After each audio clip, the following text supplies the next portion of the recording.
Sejak ditangkapnya Ferdy Sambo sebagai dalang pembunuhan Brigadir Yosua, berbagai isu tak sedap terus menghantam institusi Polri. Diawali ramainya isu konsorsium 303 hingga penangkapan Irjen Teddy Minahasa atas kasus narkoba.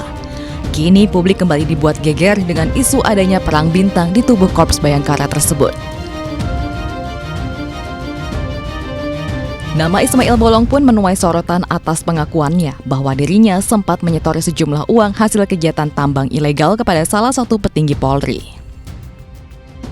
Terkait kegiatan yang saya laksanakan, saya sudah berkoordinasi dengan Kabareskrim, yaitu ke Bapak Kabareskrim Komjen Pol Agus Sarjanto dengan memberikan uang sebanyak 3 kali, yaitu pada bulan September 2001 sebesar 2 miliar. Bulan Oktober 2021 sebesar 2 miliar dan bulan November 2021 sebesar 2 miliar. Uang tersebut saya serahkan langsung kepada Komjen Pol Agus Sarjanto di ruangan kerja beliau setiap bulannya sejak bulan Januari 2021 sampai dengan bulan Agustus yang saya serahkan langsung ke ruangan beliau. Setelah pernyataannya viral dan jadi pergunjingan, Aibtu Ismail Bolong meminta maaf dan mencabut pernyataannya soal isu setoran uang tersebut.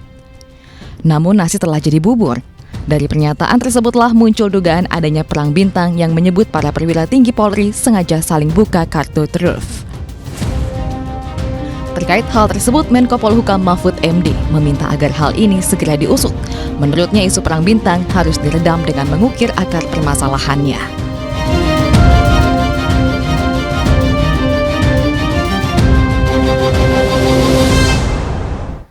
Heboh perang bintang diduga terjadi di tubuh Polri. Untuk membahasnya telah bergabung bersama kami Kabareskrim Polri periode 2009-2011 Ito Sumardi dan pengamat kepolisian ISES Bambang Rukminto. Selamat petang Bapak-Bapak.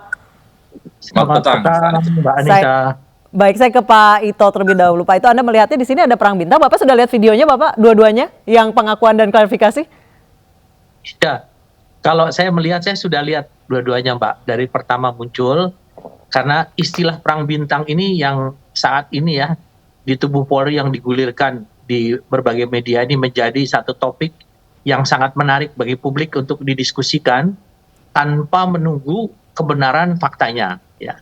Di sini kita lihat bahwa isu dalam era medsos ya, atau digital ini, isu-isu yang benar dan yang tidak benar ini berbaur kemudian menjadi sesuatu isu yang di masyarakat ini sebetulnya muncul kemudian berkembang secara liar tanpa menunggu kebenaran faktanya.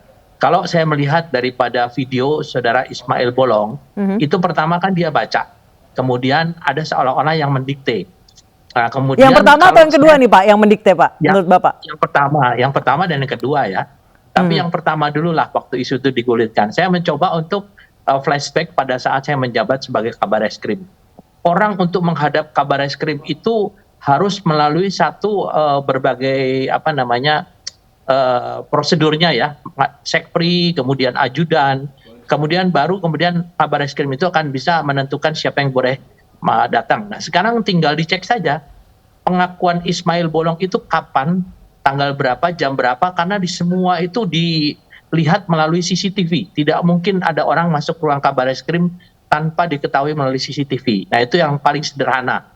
Kemudian yang kedua, kalau orang langsung ke Kabareskrim memberikan uang ya, apalagi uang itu dari hak ilegal, ya jujur saja saya juga tentunya antara yakin dan tidak yakin, tapi banyak tidak yakinnya gitu Pak Ito, tapi memang ya, backing-backingan tambang ilegal tuh ada atau tidak sih Pak?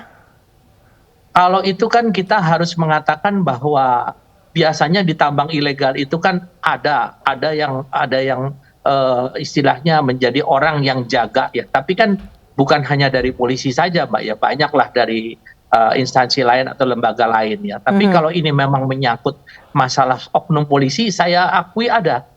Nah, itulah mengapa kita membentuk Direktorat Tindak Pidana Tertentu dulu waktu saya jadi Kabareskrim. Itu adalah untuk mengungkap penambangan ilegal, baik itu batu bara ataupun illegal mining yang lainnya, nikel, emas dan lain sebagainya, dan pasti ada oknumnya. Dan baik, itu kan dan oknumnya berjenjang ya Pak ya, dari mulai Polsek, Polres, Polda sampai Bareskrim bahkan sampai Mabes. Iya, setiap kegiatan ilegal itu Mbak Anissa, itu kan kalau namanya supaya dia bisa aman, tentunya dia harus dilindungi oleh oknum-oknum. Nah, oknumnya ini kan tentunya kita juga harus melihat ya, karena kalau dikaitkan dengan namanya perang bintang kok bombastis banget ya, apalagi digulirkan oleh seorang pimpinan tertentu ya. Saya kira mungkin ini perlu untuk dibuktikan, karena kalau dikatakan perang bintang ini kan berarti digambarkan di tubuh Polri ini ada perpecahan, tapi kan nyatanya saat ini Polri tetap kinerjanya tetap baik, bahkan dianggap nomor 5 di dunia ya. Itu yang menilai adalah bukan dari dalam negeri ya. Saya kira mungkin ini kita harus menunggu dulu pembuktiannya, karena Pak Kapolri sudah memerintahkan kepada Kadif Propam sesegera mungkin isu sensitif ini segera diungkap dan kemudian dipublikasikan. Karena ini kan sudah jadi perhatian dari Menko Polhukam sebagai Ketua Kompolnas. Ya, saya kira ini juga tidak main-main ya Mbak Anissa ya. Baik. Saya kira mungkin kita harus menunggu dulu lah supaya Pak jangan Ito, beredar terus. Pak ya. Ito, kalau tadi Anda mengatakan kalau misalnya memang setorannya memang berjenjang, makin ke atas makin gede atau makin kecil sih Pak? Waduh, saya nih sampai sekarang belum menerima setoran ya Mbak ya, jadi mungkin saya nggak tahu ya. Tapi kan itu semuanya kan kembali kepada sesuatu fakta yang harus dibuktikan ya, yang harus dibuktikan. Jadi kita tentunya saya tidak bisa berandai-andai, tapi sampai saat ini saya yakini bahwa di dalam itu solid. Adapun yang isu yang dimunculkan Saudara Ismail Bodong yang kemudian dikatakan bahwa atas perintah seseorang petinggi Polri yang kebetulan sedang bermasalah hukum, kemudian ditujukan kepada seorang petinggi Polri yang kebetulan menangani masalah hukum itu, saya kira itu sah-sah saja kalau dikatakan ada perang bintang ya. Demikian Pak. Baik, saya ke Pak Bambang. Pak Bambang, Anda setuju dengan Pak Ito di dalam masih solid? Kalau melihat sejak awal kasus Sambo ini sepertinya ya faksi-faksi itu ada gitu loh, perbedaan pendapat ada, friksi-friksi itu ada. Kalau kemudian sekarang mencuat terkait pengakuan Ismail Bolong ini, saya meyakini bahwa itu adalah proses yang biasa gitu loh. Video pertama itu adalah proses pemeriksaan biasa dan wajar dilakukan oleh Propam. Kalau kemudian sekarang muncul baru muncul sekarang, ini memang menarik gitu loh. Tetapi pengakuan dalam video kedua itu memang pemeriksaan dalam tanda kutip diintimidasi oleh Karo Paminal Hendra itu terjadi pada bulan Februari. Iya, itu bahkan sebelum kasus Brigadir Yosua, Pak. Makanya itu kan belum ada kasus Brigadir Joshua. Artinya pemeriksaan itu adalah pemeriksaan yang rutin, pemeriksaan yang wajar gitu, tanpa ada tendensi apa-apa untuk menyerang siapa-siapa gitu loh. Tapi memang pemeriksaan harus divideokan seperti itu, Pak? Bagaimana, Mbak? Pemeriksaan harus divideokan seperti itu, Pak? Maksudnya kemudian disebar ke masyarakat? Itu sah-sah saja untuk membuat bukti otentik bahwa pemeriksaan itu dilakukan seperti itu. Karena sekarang adalah era teknologi ya, apa salahnya kalau membuat video? Sama juga dengan pemeriksaan BAP misalnya seperti itu, tidak menjadi masalah, dan saya rasa seperti itu. Yang menjadi problem kedua itu bahwa pengakuan Ismail Bolong terkait dengan pemeriksaan itu juga terbukti tidak diproses. Seorang yang melakukan pelanggaran illegal mining ternyata tidak diproses. Ada apa ini? Bahkan pada bulan Juli Ismail Bolong malah bisa mengajukan pensiun dini. Seseorang personel yang melakukan pelanggaran bagaimana mungkin tidak diproses sidang etik atau diproses pidana, malah di pensiun dini. Artinya di internal ini ada problem, baik di Propam atau terkait dengan atensi pimpinan di atas di Propam, sehingga proses itu tidak berjalan seperti itu. Baik, beberapa hari lalu sempat ada yang melaporkan terkait Ismail Bolong ini ke di Propam, Pak, ke Barreskrim. Iya, kawan-kawan Prodem melaporkan Kabar Eskrim terkait isu setoran tambang ilegal ini ya. Memang ini harus diproses. Hanya problemnya kan sekarang siapa yang melakukan proses? Kadif Propam apakah berani memproses Kabar Eskrim? Makanya memang perlu atensi dari Kapolri. Salah satunya ya usulan publik adalah menonaktifkan Kabar Eskrim lebih dulu sehingga bisa lebih objektif dan lebih transparan proses penyelidikan terkait ini. Seperti itu. Pak Bambang, ini kan masyarakat disuguhkan dengan drama seperti ini yang katanya drama perang bintang. Anda melihat maksudnya apa sih? Ya, salah satu sisi memang ini baik ya, kompetisi di internal antar faksi-faksi ini baik. Dan ini harus menjadi momentum Kapolri untuk bersih-bersih. Semangat Kapolri untuk membersihkan internal ini mendapatkan momentum, tidak perlu melakukan penyelidikan, mereka buka-bukaan sendiri, jadi tinggal melakukan proses lanjutan saja seperti itu. Baik, saya ke Pak Ito. Pak Ito, menurut Anda buka-bukaan kartu truf seperti ini persaingan yang sehat atau tidak sih, Pak? Yang pertama saya coba menyampaikan dulu bahwa yang disampaikan Pak Bambang betul, bahwa dalam proses penyidikan itu kita menggunakan juga audio visual. Karena kalau berdasarkan tulisan saja bisa saja dibatas seperti sekarang terjadi di kasusnya FS ya di pengadilan. Kemudian yang kedua yang disampaikan Pak Bambang betul, memang kita di dalam juga kan tentunya untuk ada namanya piramida kepangkatan untuk jenjang, itu kan kita harus melihat daripada track record daripada seseorang.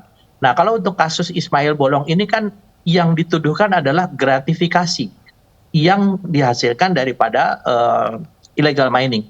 Illegal miningnya saya sudah ngecek langsung ya, itu dan saya sudah mendapat keterangan bahwa yang bersangkutan itu sudah dilakukan proses pidana ya, kode etik ya, kode etik. Kemudian dalam kode etik tersebut, kemudian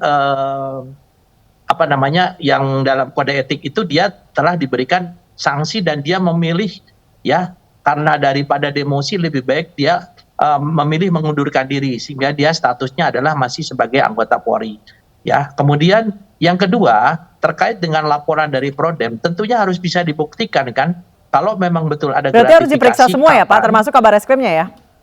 Ya iya jelas ya, tapi kan kalau yang bersangkutan Kabareskrim harus dinonaktifkan dulu, ini kan baru merupakan isu ya, belum fakta. Kalau ada faktanya ya pasti Pak Kapolri supaya tidak mengganggu investigasi ya harus nonaktifkan. Tapi kalau baru isu nanti kan kasihan.